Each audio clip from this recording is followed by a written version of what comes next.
Hi, my name is Andrew Sears, and I'm the Executive Director of Tech Mission. And I'm going to give you an orientation for site directors and for ministry staff that are working with City Vision internships. Just to give you an outline, I'm going to give some background on the program, some tips for interviewing, in particular, interviewing the type of candidates we're going to be providing you, some legal guidelines on interns and stipended volunteers, the type of internship positions, and then responsibilities and roles.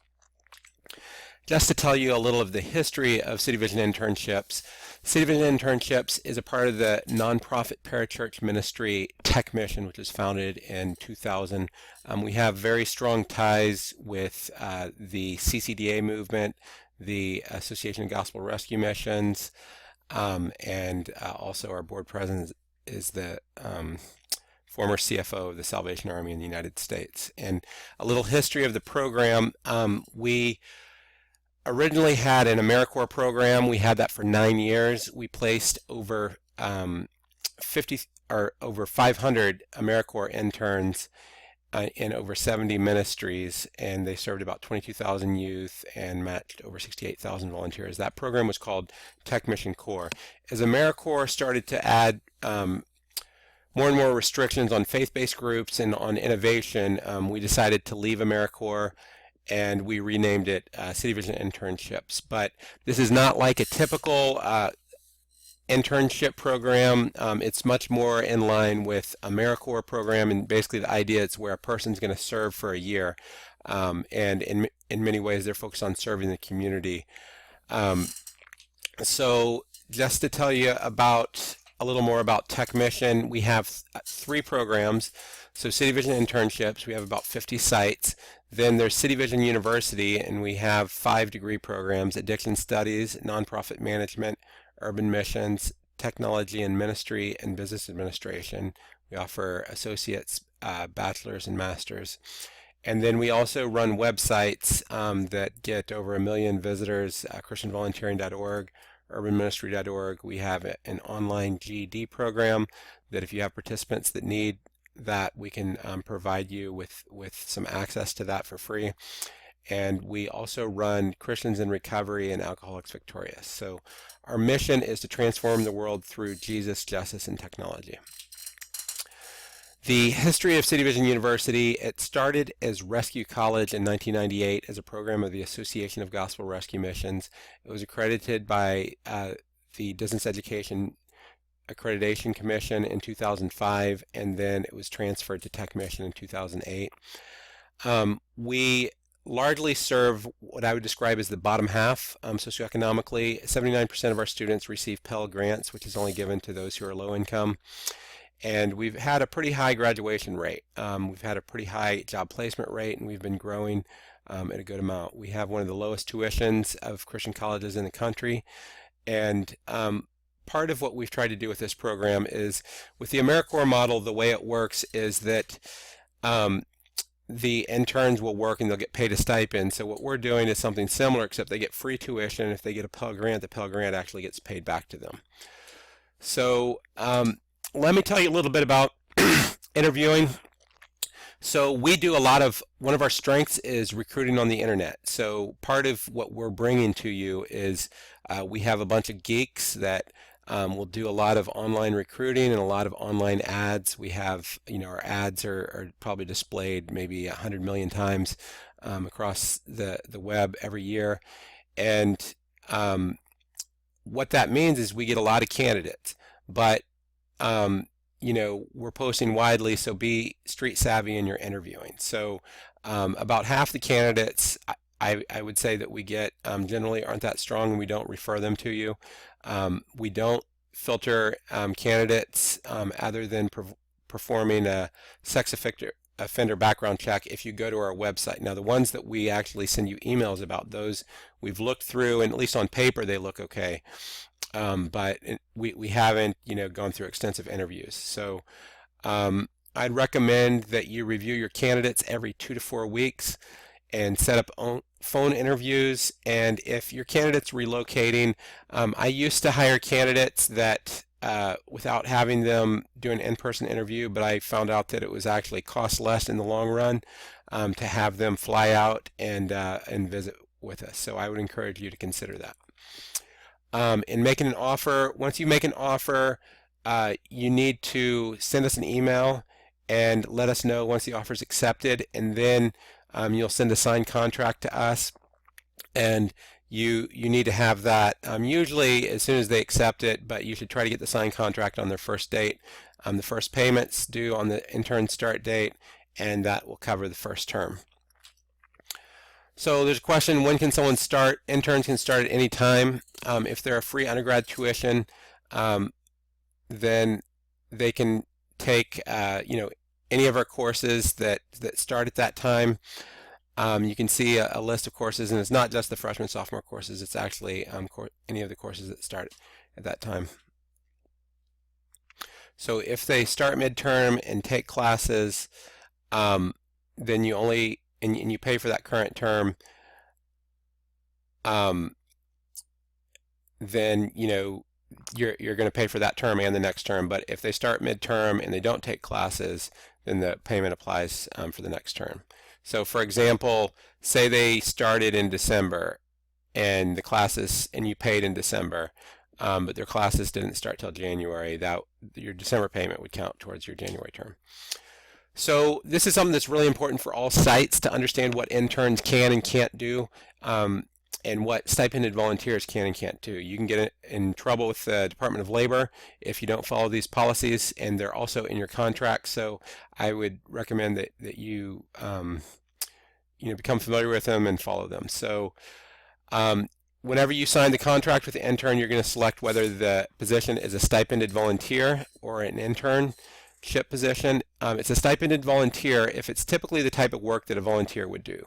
And most often that's directly serving clients, like a youth ministry assistant, adult ministry assistant, working at a summer camp.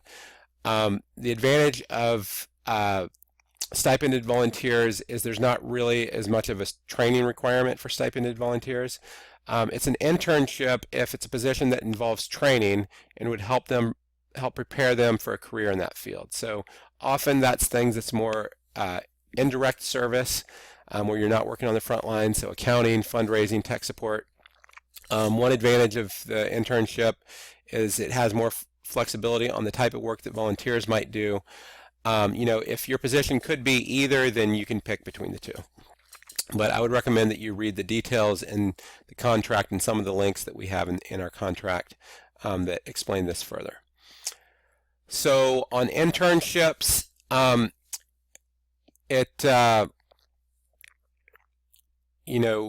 type of training is, the goal is to be something similar that they would get at a vocational school. So the idea is that the training is for the benefit of the trainees or the students. So if you have someone who you call them an intern, but all they're doing is they're spending 100% of their time, say, taking out the trash, but they're not getting trained for anything, then you're going to run afoul to the regulation. So the trainees should not displace regular employees. So having an internship position that replaces a regular employee position isn't good. And you also have to be careful that you don't guarantee people a job at the end of the training period, and that generally interns aren't entitled to the standard minimum wages. You can give them stipends if you desire, but they're not provided the standard minimum wages.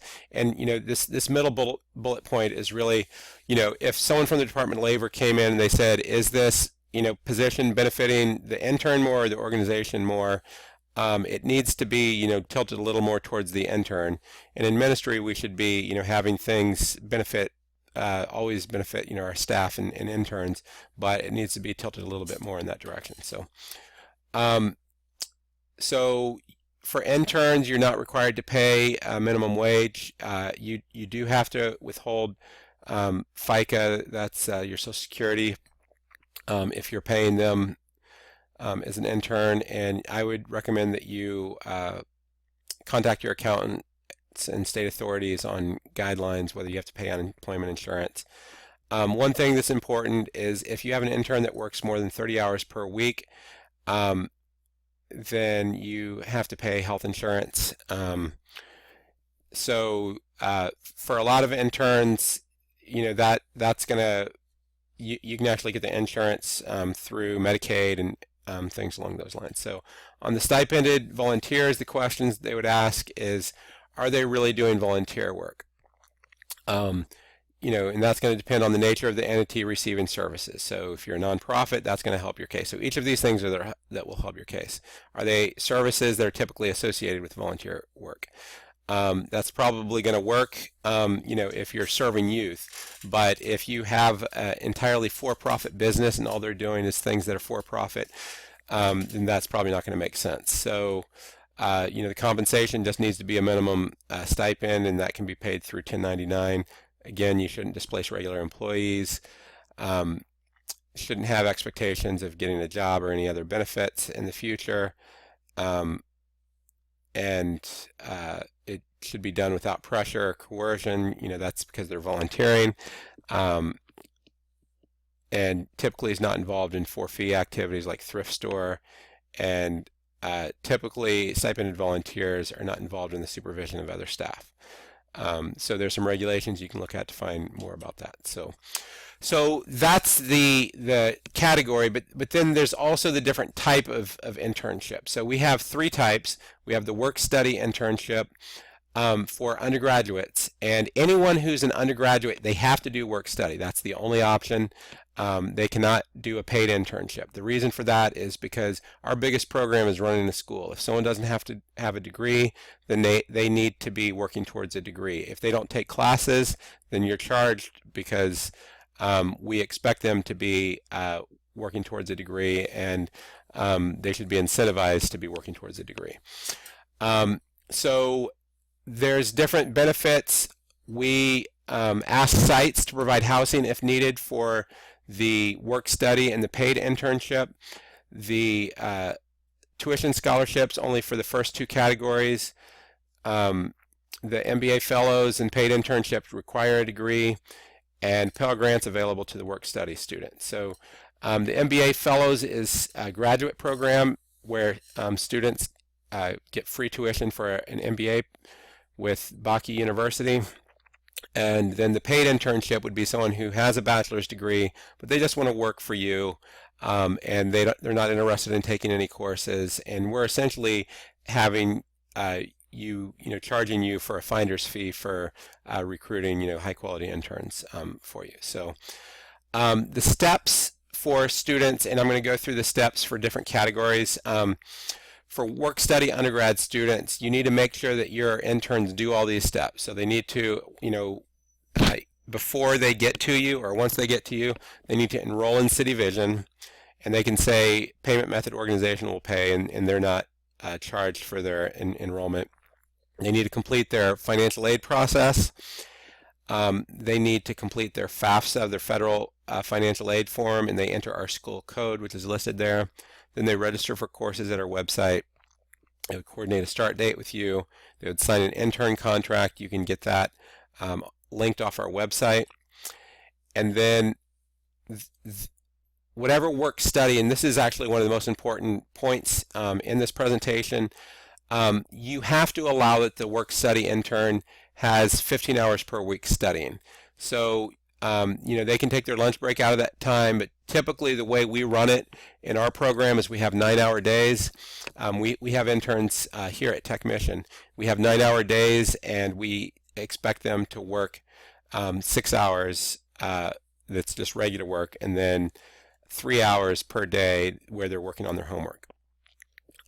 So interns have to make passing grades in their courses to continue their internship. So if you have interns that are failing, if they are dropped as students, they are dropped as interns. So you will work with us on late assignments, and I'll provide some information about how that works. And one of the main reasons why people get dropped from their internship is if they don't complete their courses.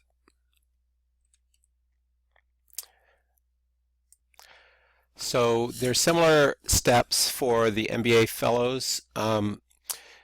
except they're going to go through and they're going to fill out the graduate application, and there's another step at some point in the process. The way it works is they take the first half of their master's program through City Vision. The second half they take through Bucky University, and Bucky University actually awards the MBA. So at some point they're also going to have to apply to Bucky University, and that makes it a little bit more complicated. But the way it'll work is they'll first take the courses through City Vision, and then once they're done with the City Vision courses, then they'll go into the Bucky University. They can take some at the same time if they need to complete things. So that's the process. In terms of responsibilities, so Tech Mission's responsibilities are, one of our main roles is in recruiting the interns. We get over 500 applicants for placing about 50 positions, so that's a big thing we're doing, where a lot of sites they can't afford to spend. We get over $100,000 of ads that we're using for our various programs, so that's something that we can do. We provide free tuition to the intern, and again, just to emphasize, your payment for the intern's not for the tuition. It's regardless of whether the intern takes courses, it's you're paying for the intern, and we will process all your payments. And if an intern receives Pell Grants, we'll actually pay the full amount of the Pell Grant to the student each term.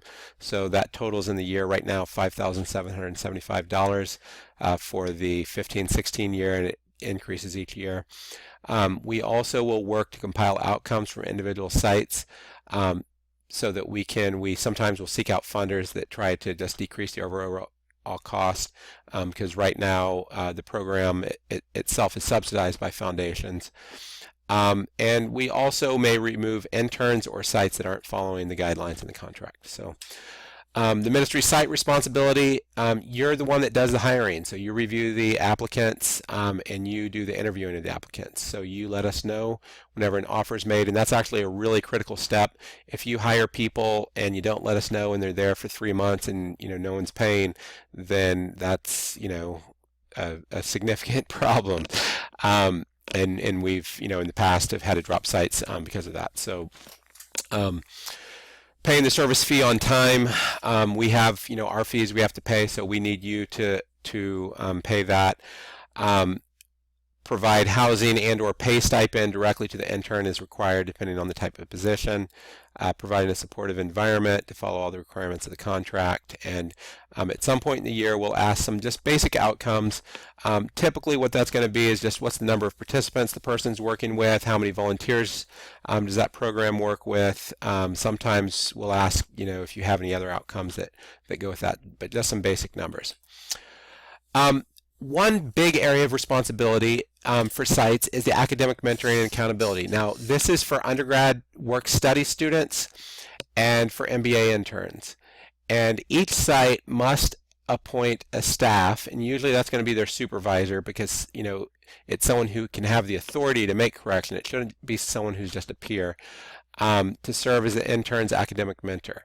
So that person is going to be given a City Vision University login and will receive email notifications. So the academic mentor's responsibility is going to be mainly just to ensure that the intern's turning in assignments on time.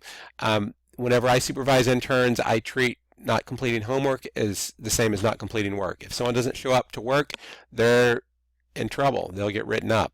If someone doesn't complete homework and they're consistently turning it in late, then I'm going to correct them, and I let people know, and I've let people know, I said, if you don't improve your grades or if you don't work harder on your class, you're going to be dropped.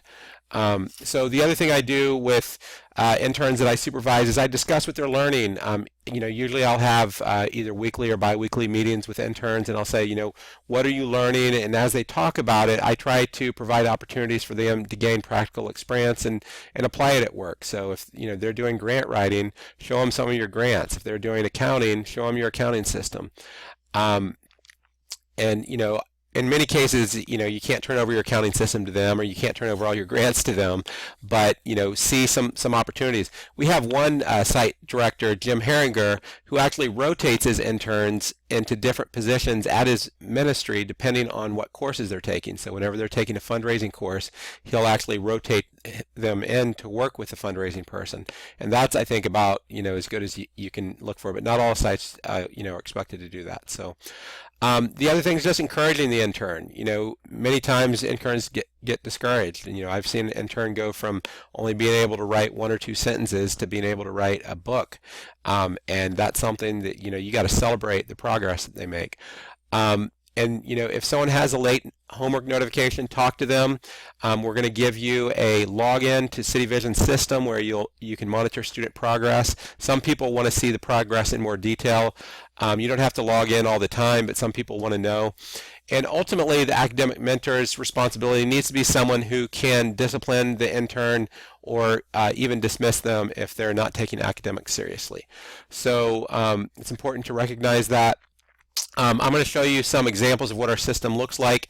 So this is going to be the main way that you'll keep people accountable. Is you'll get an email. Whoever is assigned to be the mentor will get an email that will say whenever someone. It's the same email that's sent to the intern that will say whenever they're late. So what I do whenever I get an intern that is late is I will forward that email to them and say, what's going on, and then my next meeting with them, I'll discuss it. So if you want to actually go in and look at the, it's almost, you don't get the full access that a faculty does, but we provide mentor access. So you go to cityvision.edu. So that's CityVision University's website. Then you're going to go to this section at the top where it says course login. So you're going to log in with your email address and password. I'm not going to show you all that, but you'll get that information sent to you. And then you'll see for your students, you'll have 2 sections. One, you'll have my courses, and your students, you'll be registered, and you'll see what courses that they're registered in, and then you'll have this block in the bottom left over here that says my students, and you can track information on them. So then for each student, you can see what their progress is. You can see their grades. I've had interns that I supervise, and I ask every week, how are you doing in your course? They say, I'm doing great. And then I find out that they have a 30% in the grade on their grade at the end. So if you have challenges with people being fully transparent, then this is a way to keep them more accountable, and it'll show you their progress on their assignments, how many are completed, how many are graded, and those details. And so this is what you'll see on the previous screen. Just to explain, if you clicked on one of the students, you would get this detail if you clicked on the courses. So, and one thing you should recognize is that the percentage grade is for the course overall. So it's often going to be, at the beginning of the course it'll be a 0%. But you want to know, how they're doing along the way, especially if they're getting towards the end and they have a 30%. It's going to, look bad. So then if you click on the link in the bottom left, and you can see progress through the overall course, and you can see where they've submitted assignments. So you'll see the check marks if people have submitted things, or if there's things that they haven't submitted. And you can talk with them about that. And you can also click on the grades tab to see the details of their grades. So you have this tab here that says overview, and then you can see the grades to see their actual grades. So the grade summary often isn't going to be accurate, but this is where you get a sense of how they're doing overall.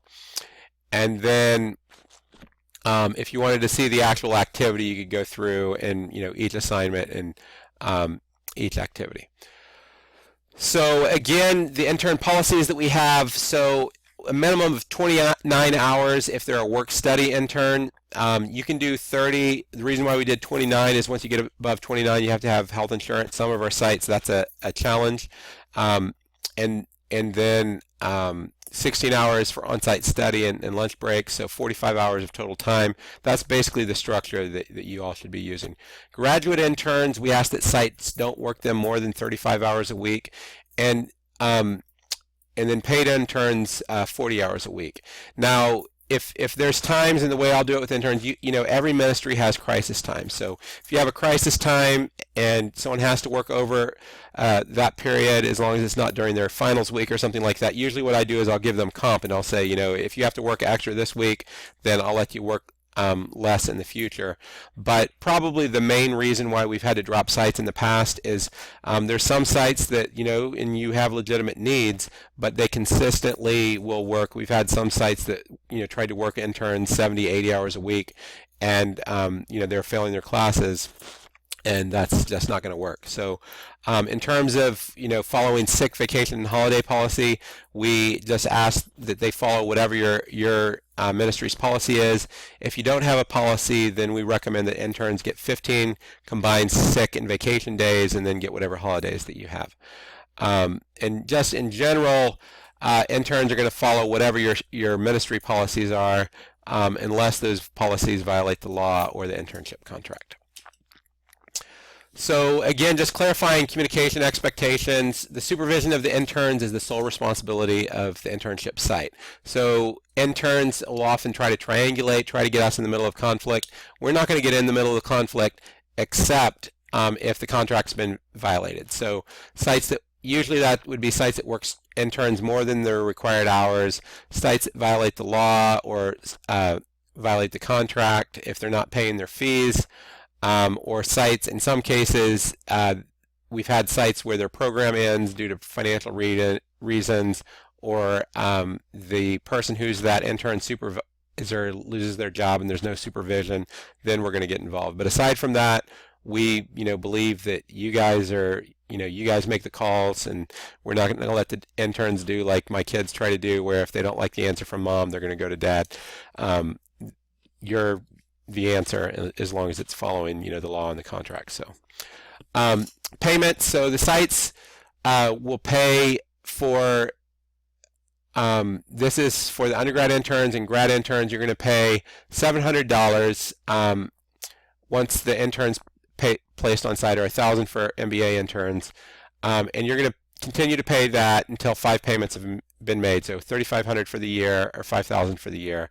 If the intern doesn't complete the full year, then the site only pays the fee up to the time the intern left. And in some cases, you know, the way we do this will benefit you.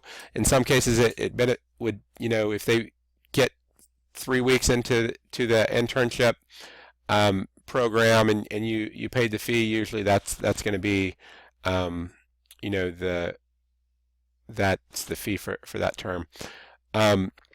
So, and the site fee is the same as regardless of number of courses the intern takes, if any. And the site payment due dates are August 15th, October 15th, January 15th, March 15th, May 15th. And again, the payments due regardless of whether the interns take courses. That's for undergrad and graduate fellows. For those who are paid interns, where we're just paying a finder's fee, you pay $1,000 the first day, and then another $1,000 after 3 months of service, and that's it. So you're paying a total of $3,000. Then for summer interns, the fee is just $300 on the first day of service. So, you know, as I mentioned, we collect outcomes. Usually, that's the number of program participants, number of volunteers, and, you know, if you have any end outcome estimates on grade promotion, graduation rate, program completion rate. So we provide a web form for your intern to complete. Usually, we try to do it every 6 months. Sometimes it ends up being once a year. You can do estimates, we don't want you to spend that much time on it, so don't have your people spend more than 1 or 2 hours on it, because we want to minimize the work at your end. If you want to do background checks, we have information on where you can get background checks. So there's the sex offender background checks. Often, most states will have background checks. There's FBI background checks that we used to do whenever we ran our AmeriCorps program. You can look for a local fingerprinting vendor and then sign a release. And then most groups will go through a background check vendor. like one of these vendors that you see here, and you can just pay online. Again, the health insurance requirements will vary by state. Many interns, if they're under their parents' health insurance, you don't need to cover them. If they can get Medicaid or state insurance, then they can be covered under that. But the best way to find out the rules is probably talk with your human resources person, or Google your state's healthcare exchange to find out more information. So this is the final site checklist. So sign the initial site contract MOU, log in to the site director portal to review resumes, complete the site director training that you're going through right now, interview and inform technician of any internship offers, sign the intern contract, pay the invoices, complete the outcome summary, and inform technician when the income leaves. And the last thing I want to talk about is actually a new benefit we have for our site. So a lot of our sites said, we love what we're doing with City Vision internships, but we'd like our staff to get this same tuition discount. Or our program participants get the same tuition discount. We've decided that once you're a City Vision internship site, then all your staff, all your program participants can get the same tuition discount. That's $3,500 per year. We also think that we'll be able to provide roughly the same type of discount for the graduate, which would be $5,000 per year if you have someone wanting to work towards an MBA. And really that makes it so that there's 4 components. So one's the internship component, 2 is for employees. The third one is we're actually partnering with a number of ministries where they'll have very rigorous training programs that almost could be like a vocational college or vocational school, but they're not accredited. And for a lot of partners we've been talking with, we are starting to create credit partnerships where we can grant credit for that training. So there's probably going to be 5 or 10 rescue missions and ministries where we do that. If you're interested, then you can just go to our website under the partner section, look up credit partnership, or just let our internship coordinator know, and I can talk with you more about that. And then the last area is some sites are looking at, how do I create a whole program around this? We have a program to get people sober, but we'd like to have a program to get people educated so they can get a job. And so some sites will have GED programs. Basically what we're saying is we will partner with you so you could have a tutoring program, and you could even charge your program participants, because if they get a Pell Grant, they're going to have more than $2,000 left after their Pell Grant, after they pay their own tuition. And you could actually charge them a tutoring fee that's a part of your program. So I would encourage you to think about that. If you're interested in that, ask our internship coordinator and we can tell you more information. So if you have any questions, you can just email info@cityvisioninternships.org or call 617-282-9798. Thanks a lot.